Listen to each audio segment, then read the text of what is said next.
Hello, crypto champions!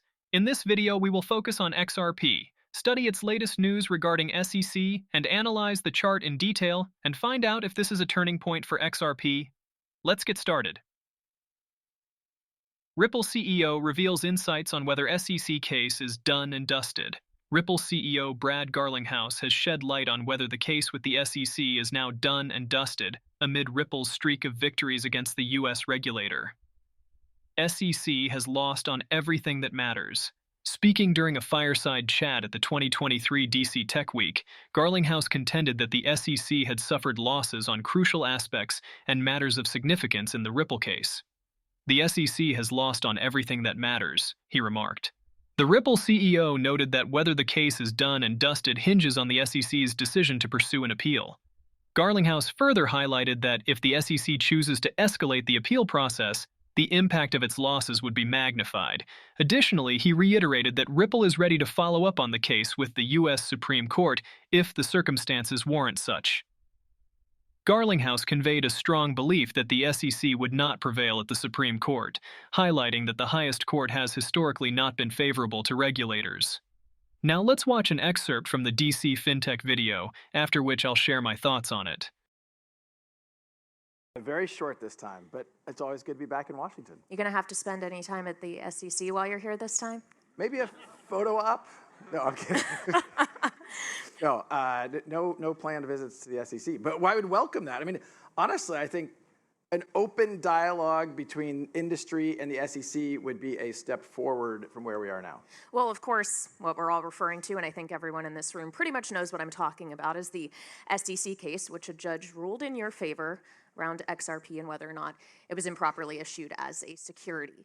Are we calling that done and dusted, or are you bracing yourself for some kind of remedy or appeal process? Well, look, I think the SEC clearly lost on everything that matters. There is a remedy process which continues forward.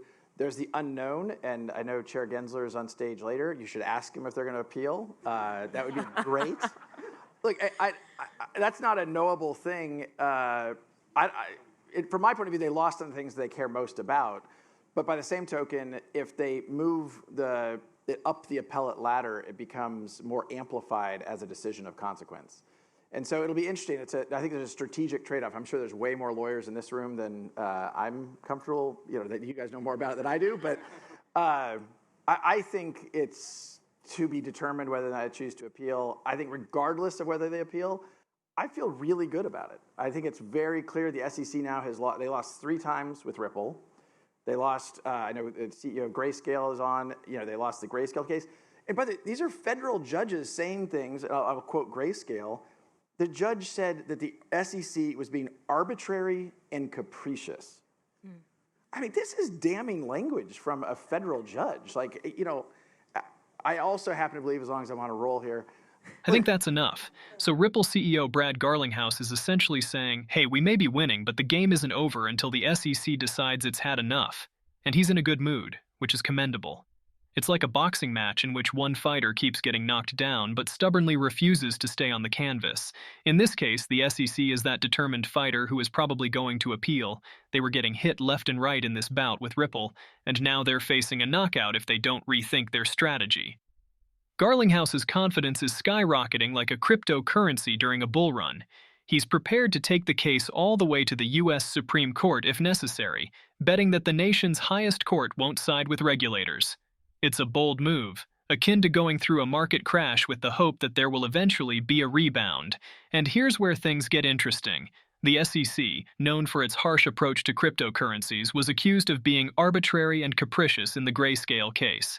This is legal jargon, meaning you're not playing fair.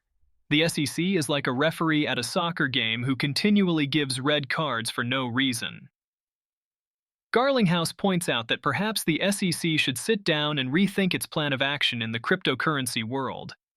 Meanwhile, the rest of the world isn't waiting. Other countries are rolling out the red carpet for crypto investment, setting clear rules and warmly welcoming it. The US, on the other hand, looks like a grumpy neighbor who can't decide whether to join the party or keep complaining about the noise. Garlinghouse fears that the US might miss the crypto train but hasn't given up hope that it will catch up and get its ticket in the next decade. So I'd say this whole Ripple versus SEC thing isn't just a legal battle. It's a reflection of a broader fight for clarity and fairness in cryptocurrency regulation. It's high stakes, high drama, and it's definitely worth keeping an eye on, because with a Ripple victory could also come a meteoric rise in the asset. That's all I have to say about the news. Let's see the current situation on XRP chart. I'll switch to the hourly time frame to make it clearer because you won't be able to see anything on the 4-hour time frame. XRP still managed to break through the important resistance at 0.69223, which I mentioned in the last video, and even managed to consolidate above it. However, after removing this short liquidity, it rushed down by 5%, breaking through 0.62203, which after the breakout from the bottom up became a support level, and 0.6184, which was also a key support. All the efforts of XRP were blocked by the fall of BTC and ETH, which was caused by the pressure of sellers and the lack of sufficient volume to continue growth. After being flat for a while, Bitcoin rushed down, pulling everything else down with it, as it always happens. I don't know what will happen next. I can only assume that the decline will continue when the level new 6116 is broken and consolidated. If we see a rebound, then for further hiking up, it is necessary to consolidate above the well-known level 0.6223. The downward and upward targets from the previous video are still valid. Put notifications on these levels and look for entry points based on them. I hope the parsing was helpful. We will keep an eye on further developments. Don't jump in on the highs, and only then will everything work out perfectly. So, we've broken down the latest XRP news and its chart. Who will win in the decisive battle? SEC or Ripple? How much will XRP grow if Ripple wins? Write your predictions in the comments. See you in the next videos.